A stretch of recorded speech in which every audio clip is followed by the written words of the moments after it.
Welcome back to Champion News Talk Radio, brought to you by championnews.net. This is Carol Parisi, and today our founder, Jack Roser, and myself have Bob Bednar with us. And Jack, there's all kinds of problems in the state, but there are solutions to these problems. Well, it seems like we got a hell of a lot more problems than solutions. You know, a lot of the problem is that the solutions are being offered are not as big as the problems we've got. We went through an election here, and the Republican got, what was his name, Bill Brady, running for governor, and a lot of money was spent in that election, some $15 million, I think, and he was ahead 15% in the beginning, and he lost it. The advice they gave him and insisted that he follow was that he not say anything that had too much of an edge on it. And that's exactly the wrong thing, and that's why he lost, is the people are looking for a reason to vote for people. And the Tea Party, I think, has put a real edge on that. And you certainly are a good example of what can be done in the Tea Party. You and people who worked with you were like you, and there were a great many of them, hundreds of them, in the 8th Congressional District that turned in a guy that was had very little assets himself, but he was very vocal, faced the problems and spoke directly to them, never dodged. And that message was spread by a lot of Tea Party people, going door to door and in meetings. And you personally did a lot of that. Yep. I know, because I looked into it to find out how the heck was this guy elected with no money given him by the state or the federal government. He was outspent 5-1 by the Democrats. The Democrats are the party of big money. The bankers are all made well by Mr. Obama. Their tragic mistakes where they've wasted our money, they're all saved from trouble by Obama having the government pick it up. All those mortgages and busts, he's passed that on to the people. Well, now, Bob, you participated in that campaign. I did. And I know what you did, because we were there together, walking precincts. We worked together on different daily issues, different weekly parts of the campaign. This may sound repetitive, but there were 1,000 reasons that we were able to pull out of a win there. That was a totally homemade campaign. There was no master architecture in the background. We built that thing on the fly. How many hours a week did you devote to that campaign? Oh, I left the house before the sun came up, and I wasn't locking the car in the driveway until well after 10, 11 o'clock most nights. It had to be 80 hours. How many signs did you get distributed? Seemed like every time I got a delivery of 100 4x4s and 500 yard signs, I spent the next 2 days in the car. The person you can't see in this thing, and the person he's looking at, is Mike Brown, who is the excellent cameraman and technician, has put this all the assets of this program together, and sees that it's done professionally. I'm back here because I only have a face for radio. Yeah, that's not true. That's so not true, Michael. He only said that to make us laugh. Yes. Well, he's got opinions too, and he's welcome. Oh yeah. But I'll tell you what, that was interesting. That we had the basis of what we had to do. We knew we had a message to get delivered. There were people that wanted to demonstrate that message in their front yards with a yard sign. We didn't have money for radio advertising. We did have money to do print media. We had a lot of precincts where we didn't have a committeeman to go do the walking and the talking and the ringing of the doorbells, and you probably wore out some fingernails pressing doornails. I didn't have fingernails back then. I didn't have time to have fingernails back then. But I'll tell you what, when you would have, let's say, a Saturday and a Sunday, and we'd have 20 people meet at a coffee shop, right, and we'd unload the back of a van that had, 300 pounds of paperwork in it. Right.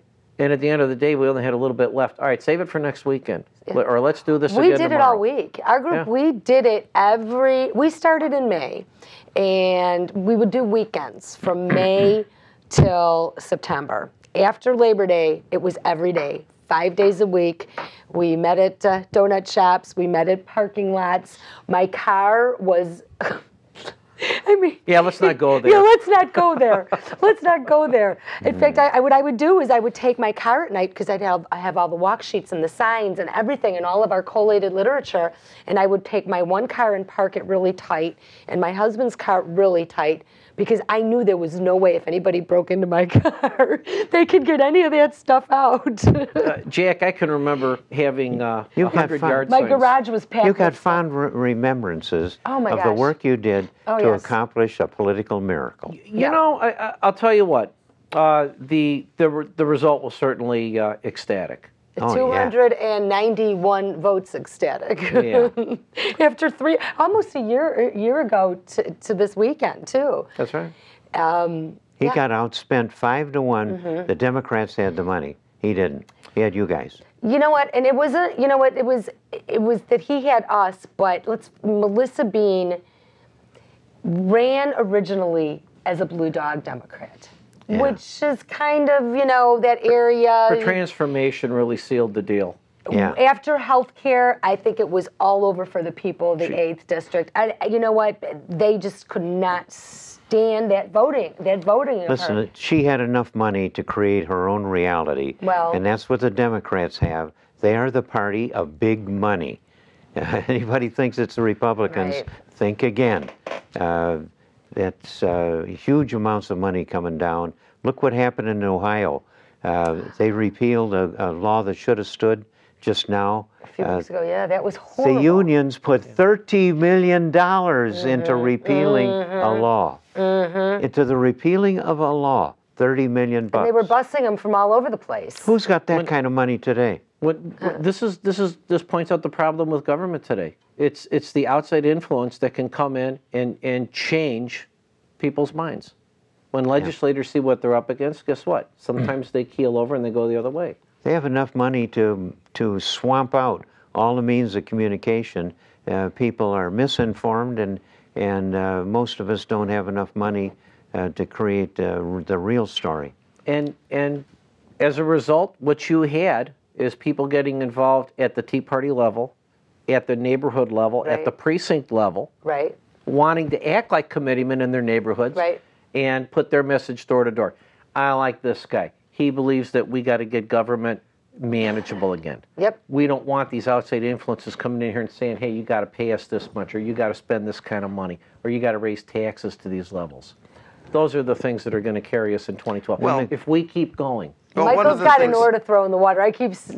One of the things that set Bean up is before that, McSweeney ran against her.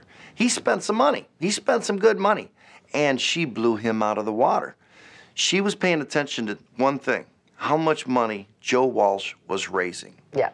And when she saw that disparity, she thought this. I actually got into a Bean event. And I sat down at a table with her. Her campaign manager was right across from me. Melissa Bean was 2 seats down. And she talked about how she went to an event and there was like 6 Tea Party people there. And she's like, they're a lot bigger than, they're not as big as people think. They're just loud. And so she was not prepared, because everything that you guys did all fell under the radar. And when she saw the polls that they were neck and neck, she threw everything but the kitchen sink. In fact, she took a broadcast buy, which had her commercials running down in Naperville, hoping that it would turn things around. And all she could run on was the fact that Joe Walsh is pro-life. Well, that was amazing. That I remember you called me. You're like, typical D card. You know what? I'll never forget, amongst the grocery store, when she did those grocery store forums. Do you remember that? Sure. And I asked her about TARP, and I swear to God, it was like somebody pulled, remember those dolls that Chatty Cathy would just start talking? She sounded like Nancy Pelosi. She just started saying the same old things. And she got to Cash for Clunkers. And when she hit Cash for Clunkers, I went, she's telling me that was a successful thing. I said, you've got to be kidding. Because my first question was to her, how as a mom could you feel good about putting this debt on your children? And then she started with the TARP and Cash for Clunkers. And then she said to me, you know, you obviously don't know my voting record. And I said, oh, yeah, I do.